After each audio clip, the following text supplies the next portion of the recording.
আল্লাহকে আমি কই গেলে পাবো? এই আল্লাহর রহমত আমার দরকার, বরকত আমার দরকার।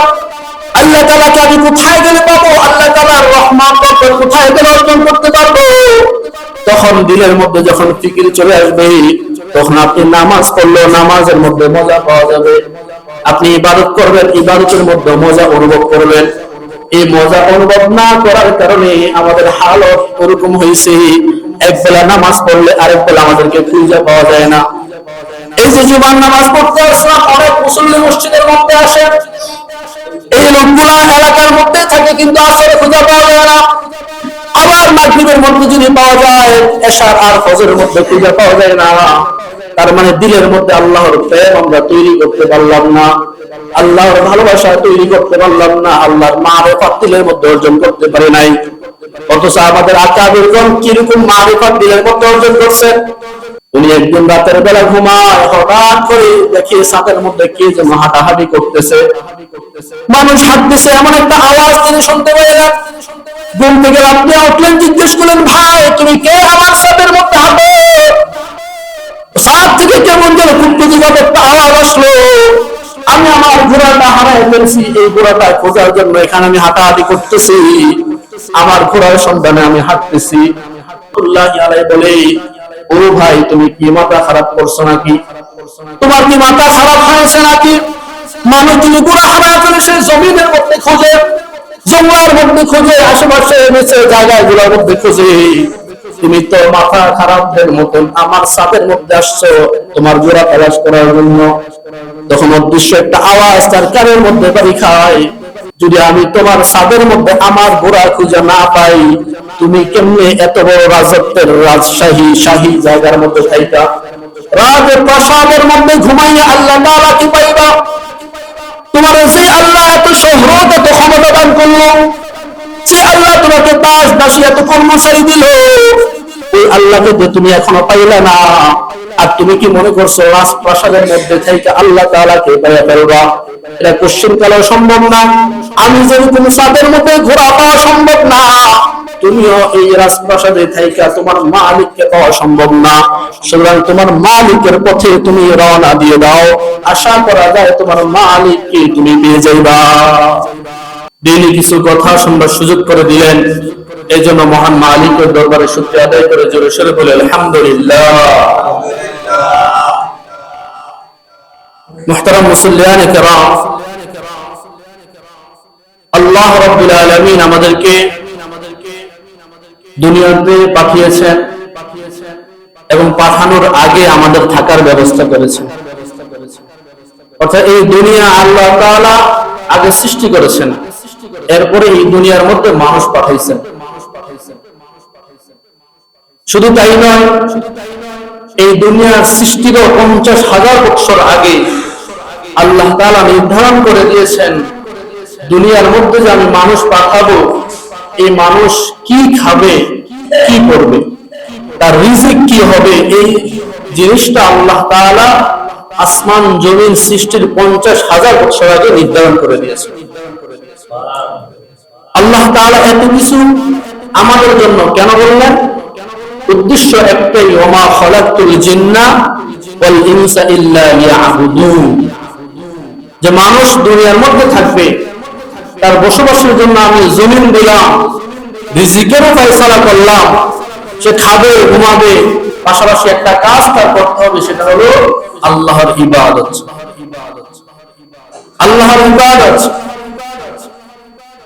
এই ইবাদত আমরা তো আল্লাহ তাআলার করব এটা তো জানি, কিন্তু ইবাদত আমাদের থেকে মাঝে মাঝে ছুটে যায়, অলসামি চলে আসে, করার আগ্রহ থাকে না। নামাজ একবেলা পড়লে তো আর দুই বেলা খবর থাকে না। শুক্রবার একদিন জুমার নামাজ পড়লে এরপর পুরো সপ্তাহ খবর থাকে না। আবার এমন ইন্টারন্যাশনাল মুসল্লি আছে, 2 ঈদ ছাড়া এগুলা খুঁজে পাওয়া যায়, এলাকার মধ্যেই থাকে, জুমার নামাজও পড়ে না। তার মানে আল্লাহ তাআলার মহব্বত দিলের মধ্যে নাই। একটা কথা আছে, যে যারে চিনে সে তারে মানে, যে যারে চিনে না তারে কেউ মানে না। আর চিনলে মানার মতন মানে, কারণ চিনারা তার মানতে সহযোগিতা করে। আল্লাহ তাআলা তো আমাদেরকে পাঠাইছেন, রিজিকেরও ব্যবস্থা করছেন, ইবাদতেরও হুকুম দিয়েছেন, কিন্তু আল্লাহ তাআলার পরিচয় আমাদের মধ্যে না থাকার কারণে আল্লাহ তাআলাকে আমরা সেরকম মানতে পারি না, সেরকম মানতে পারি না। আল্লাহ তাআলার পরিচয় কিভাবে আমরা লাভ করতে পারি? এই যে প্রত্যেক বছর হাজার হাজার ওয়াজ হয়, এই মসজিদ গুলাতে, জামে মসজিদ গুলাতে প্রতি সপ্তাহে ওয়াজ হয় জুমার দিনে। সব ওয়াজের মাকসাদ একটাই, বান্দা কিভাবে তার মালিকের পরিচয় লাভ করতে পারে, আর মালিকের পরিচয় লাভ করার মধ্য দিয়ে ইবাদত বন্দেগী করার ভিত্তিতে কিভাবে বান্দা জান্নাতি হতে পারে, এটাই সব ওয়াজের মাকসাদ।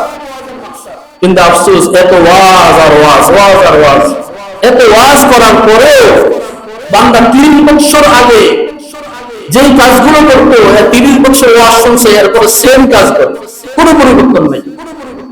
৩০ বছর আগে যেরকম টেলিভিশনের ভক্ত ছিল, এখনো সেই টেলিভিশনের ভক্ত। ৩০ বছর আগে যেরকম সুদ খাইত, সুদের খাতায় নাম লেখাইছে, ৩০ বছর পর্যন্ত ওয়াজ শুনলো, সেই সুদ এখনো চলতেছে। পরিবর্তনটা হইল, তাহলে এত যে ওয়াজ চলতেছে, ওয়াজের লাভটা হইল, কোন লাভ হইল না।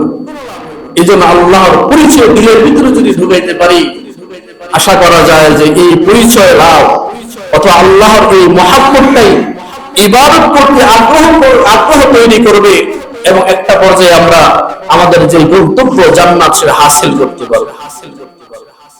এর জন্য তো আমাদের চেষ্টা করতে হবে, আমাদের মুজাহাদা করতে হবে। চেষ্টা কিরকম হবে?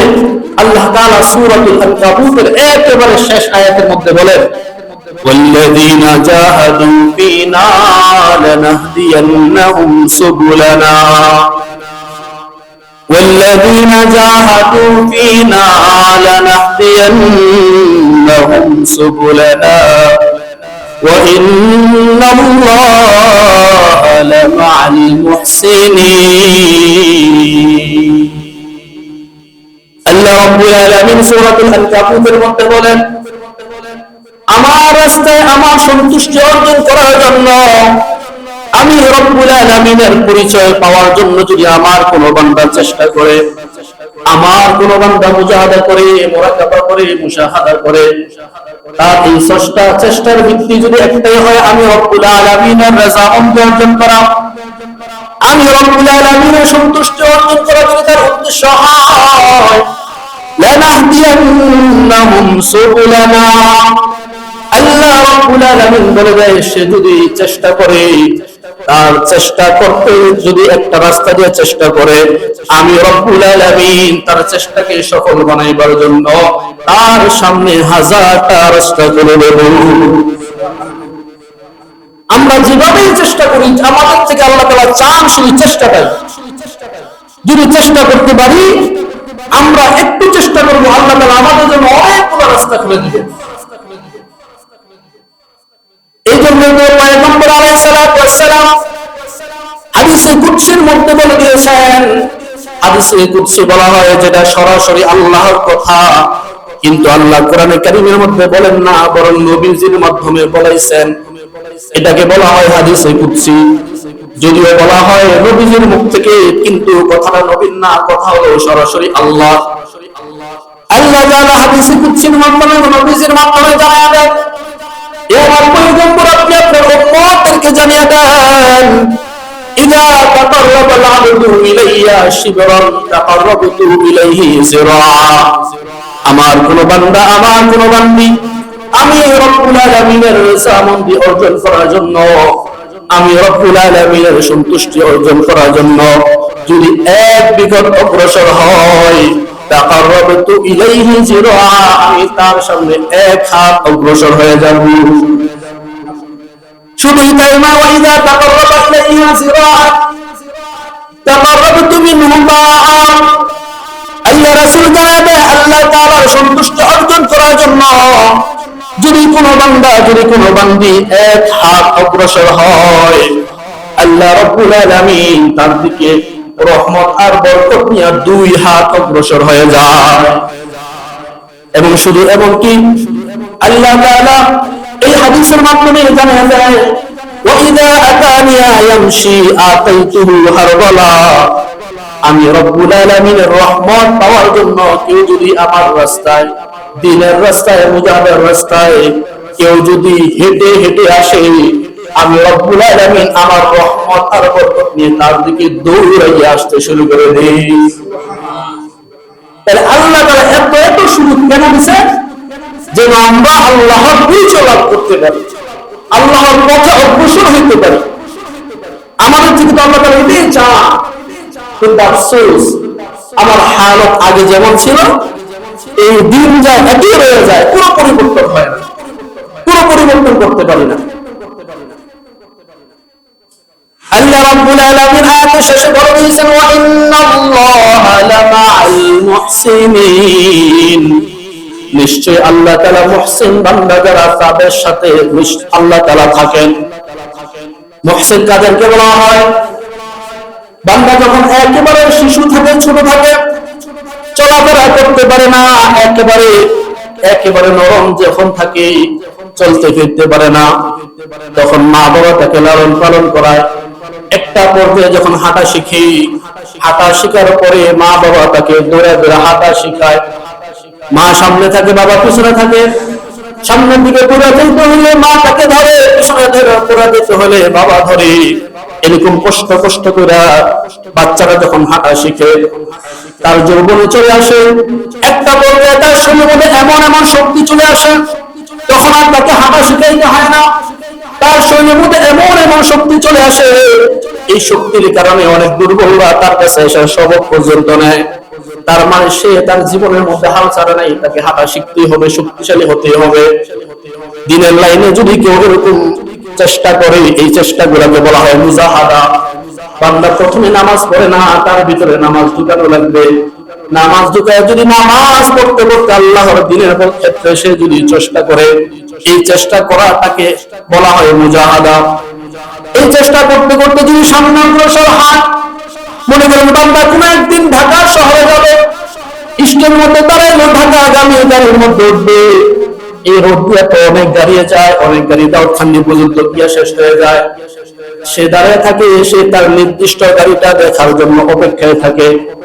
যখন নির্দিষ্ট গাড়িটা দেখে ফেলে, মনের মধ্যে শান্তি, আমার গাড়ি আমি পেয়ে গেলাম, গাড়ির মধ্যে সওয়ার হয়ে যায়। এরপরে গাড়ির মধ্যে বসে সে যখন ঢাকা রওনা দেয়, আশেপাশে অনেক গাড়ি থাকে, সামনে বাস, পিছনে ট্রাক, আশেপাশে অনেক গাড়ি থাকে। কোনো দিকে গুরুক্ষেপ না, নিজের গাড়ির মধ্যে গুরুক্ষেপ, নিজে কিভাবে ঢাকা যাইতে পারে। এই তো বান্দার হালাতের মধ্যে নামাজ পড়ে, রোজা রাখে, আল্লাহ তাআলার ইবাদত বندگی করে, পাশাপাশি সাংসারিক যে কাজকর্ম আছে ওগুলো করে। কিন্তু বান্দার সংসার এবং দুনিয়াবি হালাতের দিকে সে একেবারে ঝুঁকে যায় না। তার ভিতরে আছে, আমি যতই কাজ করি না কেন, আমার মাওলা আমার সামনে আছে, আমার মাওলার রিজামন্দি দিলের মধ্যে অর্জন করা লাগবে। আমার টার্গেট একমাত্র আমার মাওলা, আমার মালিক ছাড়া আমার কোনো টার্গেট নাই।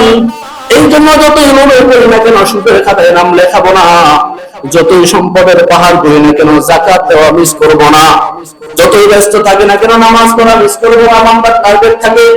আর সব সময় খালি আল্লাহর ফিকির দিলের মধ্যে রাখে, সব সময় আল্লাহ তাআলার ভয় দিলের মধ্যে জাগ্রত রাখে। আল্লাহ তাআলার জিকির করে মনটা কেমন যেন নরম নরম থাকে। যদি জিজ্ঞেস করে ভাই কি হয়েছে, কিছু বলে না, ভিতরে ভিতরে মাওলার ধ্যান করতে থাকে। এই ধ্যানটাকে আরবি ভাষায় বলা হয় মুরাকাবা।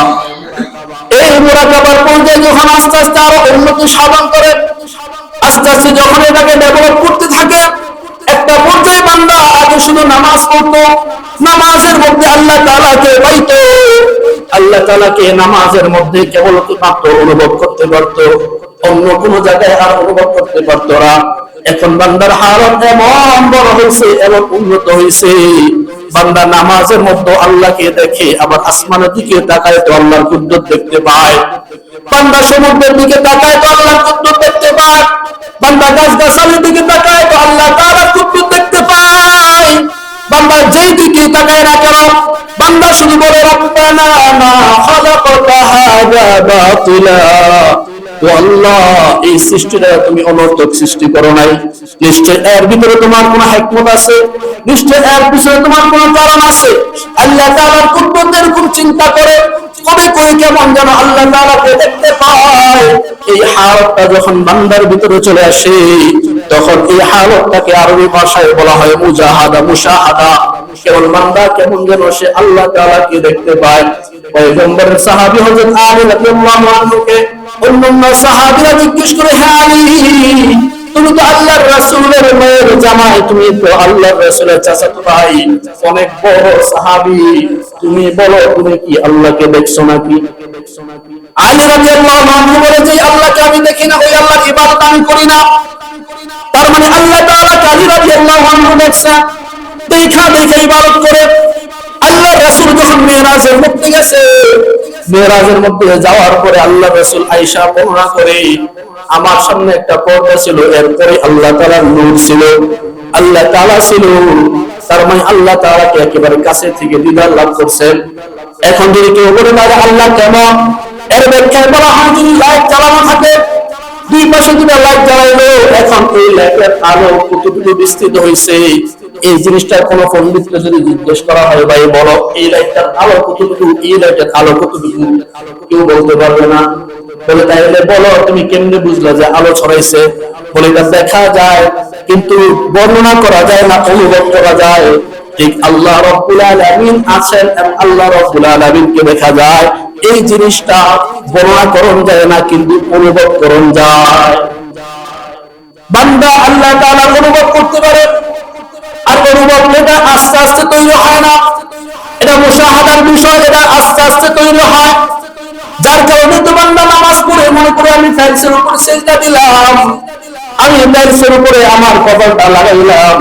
যখন মুশাহাদার গুণ তার ভিতরে চলে আসে, তখন বান্দার দিলের মধ্যে ইয়াকিন হয়ে যায় আমি শুধু টাইলসের মধ্যে সিজদা দেই না, বরং আমি সিজদা দিলাম আল্লাহ রাব্বুল আলামিনের কুদরতি পায়ের মধ্যে। এই হালতটাকে বলা হয় মুশাহাদার হালত। আর এই হালতটা এমনিতেই তৈরি হয় না, আস্তে আস্তে তৈরি হয়। এই আস্তে আস্তে তৈরি হওয়ার জন্য অনেক চেষ্টা করতে হয়, সাধনা করতে হয়, অনেক সাধনার পরে যে তৈরি হয়। এই সাধনা যে করবেন, এই করার ক্ষেত্রে আল্লাহ তাআলা বলে দিয়েছে, বান্দা তুমি খালি একটু আগাও, একটু অগ্রসর হও, তুমি এক বিগত আগাইবা, আমি এক হাত তোমার দিকে আসবো, তুমি এক হাত আসবা, আমি দুই হাত আসবো, তুমি আমার দিকে হাইতে হাইতে আসবা, আমি আমার রহমত নিয়ে তোমার দিকে দৌড়াই আসতে শুরু। তারপর আমাদের কোনো পরিবর্তন, আমরা কোনো পরিবর্তন করতে পারি না। আস্তে আস্তে যখন মুশাহাদার গুণ আমাদের দিলের মধ্যে তৈরি হয়ে যাবে, এই মুশাহাদাকে আরেকভাবে বলা হয় মুহসিন, অর্থাৎ ইহসান।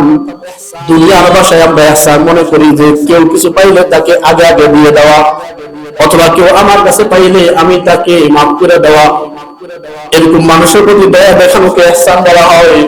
কিন্তু আল্লাহ তাআলার ভাষায় ইহসান বলা হয় কেউ যদি আল্লাহ তাআলার দিদার লাভে বেশি অগ্রগামী হয়, অর্থাৎ সে যখন হাঁটার সময় আশেপাশে যা কিছু দেখে খালি আল্লাহর কুদরত নিয়ে ফিকির করে। গাছ এটা আল্লাহ তাআলা অনর্থক বানায় নাই। এই গাছকে যখন আপনি কেটে ফেলবেন, গাছের মধ্যে ভিতরে কোনো ফল দেখতে পাবেন না, কিন্তু মৌসুমে ঠিকই এই গাছ থেকে ফল বের হয়। আপনি যখন গাভী জবাই করবেন, গাভীর ওলানের মধ্যে কোনো দুধ দেখতে পাবেন না, কিন্তু এই গাভীর ওলান থেকে লিটারকে লিটার দুধ বের হয়। এরকম প্রত্যেকটা জিনিস, আপনি কলা গাছ কেটে ফেলবেন, ভিতরে কলা পাবেন না, কিন্তু এই কলা গাছটাই মৌসুমে অথবা বছরে একবার বা জীবনে একবার কলা দেয়। এরকম প্রত্যেকটা বিষয় নিয়ে যখন চিন্তা করবেন যে এই জিনিসগুলো আল্লাহ তাআলা এমনি অনর্থক বানায় না, এর পিছনে আল্লাহ তাআলার কুদরত আছে, এই চিন্তাটা করতে করতে দিলের মধ্যে ধাক্কা খাবে যে আল্লাহ এত কিছু আমার জন্য বানাইলো, ওই আল্লাহকে তো আমি পাইলাম না, ওই আল্লাহকে আমি কই গেলে পাবো? ওই আল্লাহর রহমত আমার দরকার, বরকত আমার দরকার।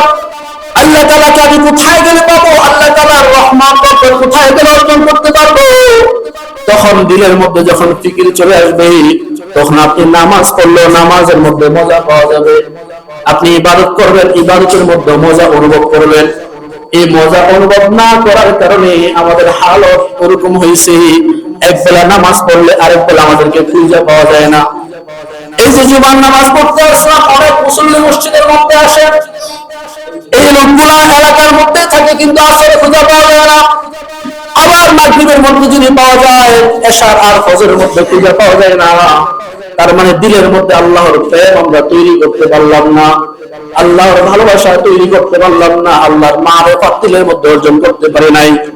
অথচ আমাদের আকাবিরগণ কিরকম মারিফাত দিলের মধ্যে অর্জন করছেন। উনি একদিন রাতের বেলা ঘুমায়, হঠাৎ করে দেখি ছাদের মধ্যে কে যেন হাঁটাহাঁটি করতেছে, মানুষ হাঁটতেছে, এমন একটা আওয়াজ তিনি শুনতে পেলেন। ঘুম থেকে আপনি উঠলেন, জিজ্ঞেস করলেন, ভাই তুমি কে আমার ছাদের মধ্যে হাঁটো? ছাদ থেকে কেমন যেন কুটকুটিভাবে একটা আওয়াজ আসলো। আমি আমার ঘোড়াটা হারাই ফেলছি, এই ঘোড়াটা খোঁজার জন্য এখানে আমি হাঁটাহাঁটি করতেছি, আমার ঘোড়ার সন্ধানে আমি হাঁটতেছি।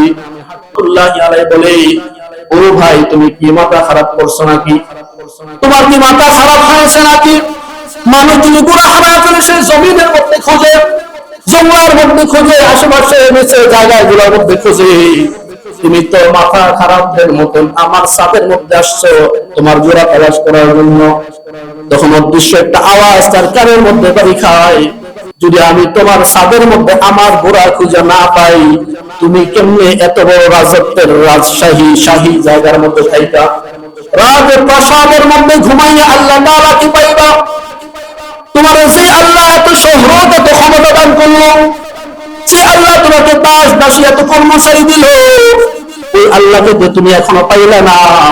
আর তুমি কি মনে করছো রাজপ্রাসাদের মধ্যে থেকে আল্লাহ তাআলাকে পাইয়া ফেলবা? এটা কোশ্চেন কালেও সম্ভব না। আমি যেরকম ছাদের মধ্যে ঘোড়া পাওয়া সম্ভব না, তুমিও এই রাজপ্রাসাদে থাইকা তোমার মালিককে পাওয়া সম্ভব না।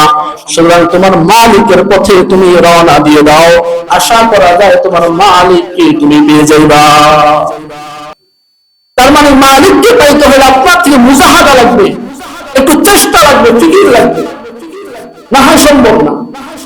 সকালবেলা ঘুম থেকে উঠা, রাতে কি দেখলো না দেখলো মাথা খারাপ, আমি কোন জায়গায় আছি, আমার এত ক্ষমতা এত শহরত এত কিছু যে আল্লাহ দিল, এই আল্লাহকে আমি পাইলাম না, আমার জীবনটাই কেমন যেন ব্যর্থ হয়ে গেল। ওই আল্লাহকে বের হয়ে যায়, কর্মচারীকে দারোয়ানকে বলে যায় আমাকে যেন কেউ না খোঁজে, আমাকে তোমরা কেউ পাইবা না, আমি চলে যাই। আমি চলে গেলাম, বিদায় নিয়ে চলে যায়। চলতে যাইতে যাইতে যাইতে যেখানে যায় খালি আল্লাহ তাআলার ফিকির করে, গাছের দিকে দেখে আল্লাহ তাআলার কুদরতের কথা চিন্তা করে, সমুদ্রের দিকে তাকায় আল্লাহ তাআলার কুদরতের কথা চিন্তা করে, আসমানের দিকে তাকায় আল্লাহ তাআলার বিশালতার কথা চিন্তা করে। সব জায়গায় খালি আল্লাহ তাআলার চিন্তা করতে করতে একটা পর্যায়ে যখন বান্দা আগাইতে থাকে, তখন তার দিলের মধ্যে আল্লাহর মারিফাত অনেক বেশি উপলব্ধি হইতে থাকে।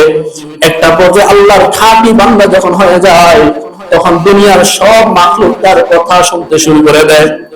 কিতাবওয়ালারা কিতাবের মধ্যে ঘটনা বর্ণনা করেন, একবার ওনার রাজপ্রাসাদের কিছু কর্মচারী ওনাকে খোঁজার জন্য বের হয়, সমুদ্রের পার দিয়ে যাইতেছিল, হয় আলাইকে দেখতে পায়, উনি বৈশা বৈশা ওনার কি যেন একটা সেলাই করতেছেন।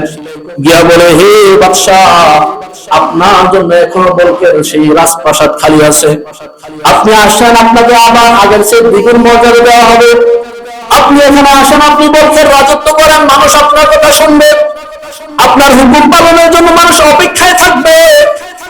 বলে দেয়, না না না, আমার শুধু বলকের রাজত্ব হলে চলবে না, আমি গোটা রাজ্যের মধ্যে গোটা পৃথিবীর মধ্যে রাজত্ব করতে চাই। বলে কিভাবে করবেন?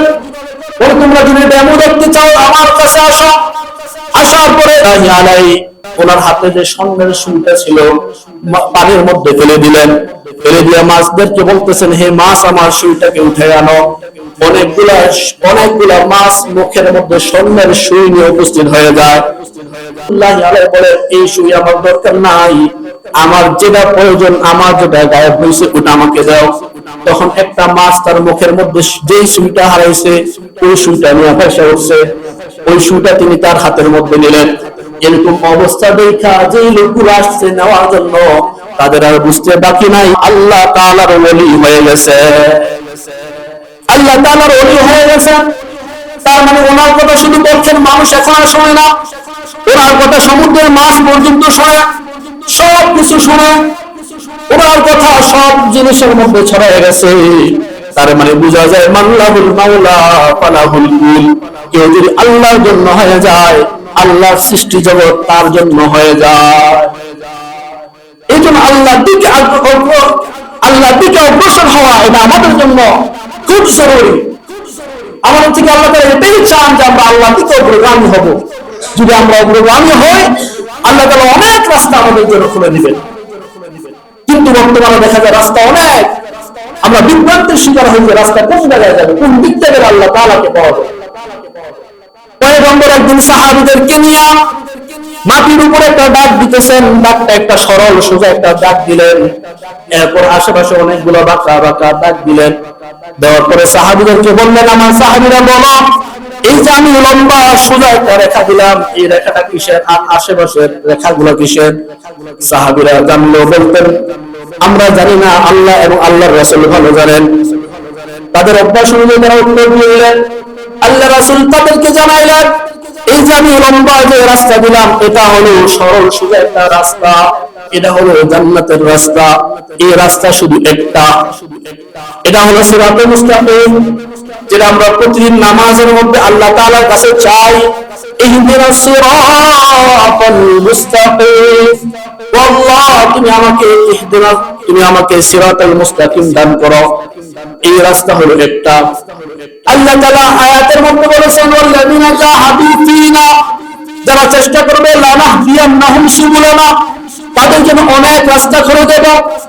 মাথা কেমন যেন ঘুরে যায়। আল্লাহ তাআলা বলেন, আমি রাস্তা দেব অনেকগুলা। আল্লাহর রাসূল জানায় দেয়, জান্নাত যাইতে হলে রাস্তা হলো একটা। এখন কিভাবে হবে? এটাকে সহজে বোঝার জন্য উলামায়ে কেরাম উদাহরণ দিয়ে থাকেন। মনে করেন কেউ যদি বিশ্ব রোডে উঠতে চায়, তার জন্য এদিক দিয়ে রাস্তা আছে, এদিক দিয়ে রাস্তা আছে, সব রাস্তা গিয়ে একটার মধ্যে উঠছে। তার মানে সিরাতুল মুস্তাকিমের যে সোজা রাস্তা আল্লাহ রাসূল বলেছে, ওই রাস্তা একটা পাশ ঠিক আছে সত্য, কিন্তু ওই এক রাস্তার মধ্যে উঠতে হলে অনেকগুলো রাস্তা আছে। আপনার যেটা মনে চায় সেটা দিয়ে আপনি উঠতে পারবেন। আপনার যদি মনে চায় তাবলীগ অনুসরণ কইরা ওই সিরাতুল মুস্তাকিমের মধ্যে উঠবেন, আপনার জন্য রাস্তা খোলা আছে, যাইতে পারবেন। আপনার যদি মনে চায় উজানি মানুষের অনুসরণ কইরা সিরাতুল মুস্তাকিমের মধ্যে উঠবেন, এটাও সম্ভব, হয়ে উঠতে পারবেন। আপনার যদি মনে চায় চরমনাই অনুসরণ কইরা সিরাতুল মুস্তাকিমের মধ্যে উঠবেন, এটাও সম্ভব, যাওয়া যাবে। আপনার কাছে যদি মনে যায় যে আমি দেওবন্দ কওমি মাদ্রাসা অনুসরণ কইরা আল্লাহ তাআলার সিরাতুল মুস্তাকিমের মধ্যে উঠবো, এটাও সম্ভব, যাওয়া যাবে। যদিও দেখা যায় রাস্তাগুলো ভিন্ন ভিন্ন, কিন্তু সব রাস্তাগুলো দিয়ে একটা বিশ্ব রোডের মধ্যে গিয়ে লাগছে। ওই রাস্তাটা হলো সিরাতুল মুস্তাকিম। ওই রাস্তার মধ্যে যদি উঠতে পারি, আল্লাহর রাসূল ঘোষণা দিয়া দেয়, এই লোকটা সোজা জান্নাতের মেহমান হয়ে যাবে। তাহলে জান্নাতে যাইতে হলে মেন রাস্তা একটা, তা সত্য, ওই রাস্তা উঠতে গেলে আমরা দুর্বল হওয়ার কারণে আমাদের জন্য অনেক রাস্তা সামনে খোলা আছে। কেউ যদি মনে করে ইমাম আবু হানিফাকে আমি মাইনা চলবো, ইমাম আবু হানিফার পরামর্শ নিয়ে আমি চলবো, চইলা আমার জীবনটাকে আমি সাজাবো, অগ্রগামী হব, তার জন্য সিরাতুল মুস্তাকিমে ওঠা সম্ভব। আবার কেউ যদি বলে আমি ইমাম আবু হানিফাকে না, ইমাম শাফিঈর পরামর্শ মাইনা চলবো, এটাও সম্ভব। আবার কেউ যদি মনে করে যে আমি ইমাম আবু হানিফা, ইমাম শাফিঈ না, ইমাম মালিককে মানবো, সে যদি ইমাম মালিকের পরামর্শ মাইনা অগ্রগামী হয়, তার পক্ষে সিরাতুল মুস্তাকিমের মধ্যে ওঠা সম্ভব। এরকম আপনি যেটাকে মানবেন আপনি উঠতে পারবেন, কিন্তু কোনো না কোনো একটাকে মানা লাগবে। আমাদের মাঝে একটা ফিতনা বর্তমানে খুব বৃহৎ আকার ধারণ করছে। অনেক মানুষ বলে মাযহাব মানা এটা একটা বেদাত, কারণ মাযহাব তো অনেক পরে তৈরি হয়েছে। তার ভিতরে এরকম একটা জিনিস তৈরি হয়ে গেছে, একটা ভোগ, একটা চিন্তা মাথায় ঢুকিয়ে দেয়, আমি সরাসরি যদি রাসূলের হাদিসে পাই তাহলে মাযহাব মানার দরকার কি? ও ভাই, আল্লাহ তাআলা তো কোরআন এবং হাদিস দুনিয়াতে পাঠাইছেন এই জন্যই মানার জন্য। আপনি যদি সরাসরি মানতে পারেন তো ভালো, কিন্তু আপনার আমার যে জ্ঞান, এই জ্ঞান দ্বারা আপনি সরাসরি কোরআন হাদিসের জ্ঞান মানতে পারবেন না। কোরআন হাদিস থেকে ফিকহের যে মাসালাগুলো, এটা মানা কোনোভাবেই সম্ভব না। এই জন্য মাযহাব মানা লাগবে। এটাকে সহজে বোঝা যায় এরকম ভাবে, এই যে আমরা এখানে বসে আছি, এখানে যদি কেউ খোদাই করে একবারে নিচে করতে করে, তাহলে নিচে কিন্তু বিশুদ্ধ পানি পাওয়া যাবে, পাওয়া যাবে না? খাওয়ার মতো পরিশুদ্ধ পানি পাওয়া যাবে। আপনি যেখানে টিউবওয়েল বসাইবেন সেখানেই পানি পাইবেন, আপনি যদি মনে করেন যে আমি এখানে আছি তো এখানেই গর্ত করে আমি পানি বের করবো, পানি খাবো, আপনার পক্ষে সম্ভব। মানে আপনি যদি ইচ্ছা করেন বের করতে পারবেন, তা আপনি খান, আপনার সুযোগ আছে। কিন্তু আপনি যদি মনে করেন যে না আমি এখানে খাবো না, একটু দূরে একটা টিউবওয়েল আছে, আমি সেখানে চলে গেলাম, টিউবওয়েলে খেলে একটা চাপ দেবো, পানি বের হবে, খেয়ে ফেলবো। ঠিক তদ্রুপ কোরআন হাদিস ছিল বিশাল, এর মধ্যে আল্লাহ তাআলা আল্লাহ রাসূল অনেক কিছু বলে দিয়ে গেছেন। আপনার জীবনে দৈনন্দিন লাইফে যে সমস্ত ফিকহের মাসালাগুলো প্রয়োজন সব কিছু আছে। আপনি যদি ইস্তেমবাদ করে চলতে পারেন তো পারবেন, কিন্তু আপনার পক্ষে তো এটা সম্ভব না যে খোদাই করা পানি সব জায়গাতে বের করবেন। বরং ইমাম আবু হানিফা রাহমাতুল্লাহি আলাইহি একটা পদ্ধতি নির্বাচন করে দিয়ে গেছেন, একটা সিস্টেম বলে দিয়ে গেছেন। এটা কোরআন হাদিসের বাইরে নয়, কোরআন হাদিসের ভিতর থেকে ওরা রিসার্চ করে বের করছে। আপনি যদি এটাকে ভালোভাবে অনুসরণ করেন, ওনার পরামর্শগুলো মাইনা চলে, আশা করা যায় এটাও একটা হেদায়েতের রাস্তা। এই পথে আপনি হেদায়েত পাবেন। কিন্তু আপনি যদি বাহাদুরি করেন যে না আমি এটা হবে না, আমি অন্যগুলো মানবো, আমি আবু হানিফা কখনো মানবো, কখনো শাফিঈটা মানবো, কখনো হাম্বলি মানবো, কখনো মালিকি মানবো, তাহলে কেমন যেন আপনি নিজেই নিজের পায়ে কুড়াল মারলেন। বলে কিভাবে? বলে সেটা এভাবে যে একটা গান, মনে করেন যে এক পাশে একটা নৌকা আছে আর ওই পাশে আপনি যাবেন, এই গান পার হইতে এলে, নদী পার হইতে এলে নৌকা ছাড়া আর কোনো বিকল্প রাস্তা নাই। আপনি এখন যদি রওনা দেন, আপনি যদি মনে করেন যে আমাকে যেতে হবে, তাহলে যে কোনো একটা নৌকার মধ্যে আপনাকে সওয়ারি হতে হবে। আপনি যদি মনে করেন যে না আমি শুধু একটার মধ্যে কেন উঠবো, আমি চারটার মধ্যে একসাথে উঠবো, এটা কি সম্ভব? পশ্চিমকালেও সম্ভব না। আপনি যদি এটাও বলেন যে না আমি একটার না আমি দুটার মধ্যে উঠবো, দুটা দিয়ে আমার কর্তব্যে যাবো, এটাও সম্ভব না। তার কারণ হলো দুই নৌকায় যদি আপনি ওঠেন কিছুদিন হয়তো বা যেতে পারবেন, এরপর আপনাকে পানিতে পড়াবেন। ঠিক তদ্রুপ মাযহাব চারটা হক, চারটা সত্য মাযহাব, এই চারটার যে কোনো একটা আপনাকে মানতে হবে, মানে আপনাকে গন্তব্যে পৌঁছা লাগবে। আপনি যদি কখনো মাযহাব মানেন ইমাম আবু হানিফারটা, কখনো মানেন শাফিঈটা, কখনো মানেন মালিকিটা, তাহলে আপনি তো বিপদে পড়ে যাবেন, আপনি বুঝবেন না। আপনার জ্ঞান আর ইমাম আবু হানিফার জ্ঞান কিন্তু এক হবে না। আপনি কি বলেন? ইমাম আব্দুল কাদের জিলানী রাহমাতুল্লাহি আলাইহি ওনার মতন কি আমরা আশেপাশে যে ওলামায়ে কেরাম আছে তারা কি সমান? এটা কি ধারণা করা যায়? তো তার চেয়ে তো অনেক বড় ছিলেন ইমাম আবু হানিফা রাহমাতুল্লাহি আলাইহি, যিনি তাবিঈনদের জামানায় ছিলেন। অনেক মুহাদ্দিসিন কেরামগণ লেখেন যে উনি সাহাবীদের থেকেও হাদিস বর্ণনা করেছেন। এত বড় জলিলুল কবির একজন তাবিঈ ছিলেন, অনেক বড় আল্লাহওয়ালা ছিলেন। ওনার মাথা, ওনার জ্ঞান আর আমাদের চুনুপুটি যে আমরা আশেপাশে আছি, আমাদের জ্ঞান কি সমান? তাহলে আমার যুক্তিটা একটা ধরে দিলে আমি এটাই মানলাম, ওনাকে একবারে মাইনাস করে দিলাম, এটা তো জ্ঞানী মানুষের কাম না। এই জন্য আমার জীবনের মধ্যে যা কিছু প্রয়োজন, আপনাকে কোন একটা মাযহাবের ভিত্তিতে অনুসরণ করা লাগবে। শুধু মাযহাবি নাম দিয়া আপনি যখন হাদিস মানবেন, হাদিসের কাছে চলে যাবেন, তখন আপনার জীবনে এমন এমন অনেক সমস্যা তৈরি হবে যে সমস্যার সমাধানগুলো আপনি হাদিসে পাবেন না। এগুলো সুন্নতের মধ্যে আছে, আপনি সুন্নত অনুসরণ করা লাগবে। আর মাযহাব মানা মানে সুন্নত মানা সমান।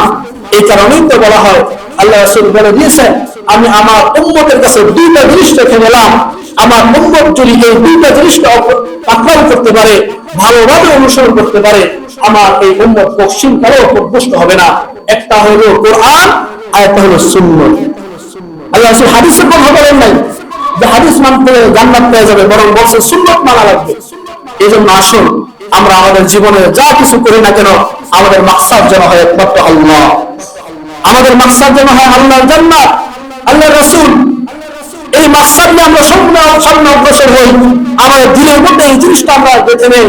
আল্লাহ রাসূল বলেছেন, লা তাআতা লিমাখলুকিন ফি মাসিয়াতিল খালিক, আমার মাওলার হুকুমের বাইরে যদি কোনো আমার কৃষ্ণকে হুকুম করে, এই হুকুম মানা যাবে না। আমার বাবাও যদি আমার আল্লাহর বিরুদ্ধে হুকুম করে, ওই হুকুম মানা যাবে না। সব ক্ষেত্রে আল্লাহর হুকুমকে প্রাধান্য দিয়ে যদি আমরা অগ্রসর হতে পারি, তাহলে আমাদের জীবন সাকসেসফুল হয়ে যাবে, সফল হয়ে যাবে, আমরা জান্নাতের দিকে অগ্রসর হতে পারবো। এই জন্য আসুন আমরা জীবনকে আল্লাহ তাআলার যে রাস্তা, মনোনীত রাস্তা সিরাতুল মুস্তাকিম, এই রাস্তার উপর আমরা চালানোর চেষ্টা করি। আল্লাহ তাআলার বিধান নামাজগুলো মানার চেষ্টা করি, আমল করার চেষ্টা করি। আল্লাহ তাআলা আমাদের সবাইকে মানা এবং আমল করার তৌফিক দান করুন। ওয়া আখিরু দাওয়ানা আলহামদুলিল্লাহি রাব্বিল আলামিন।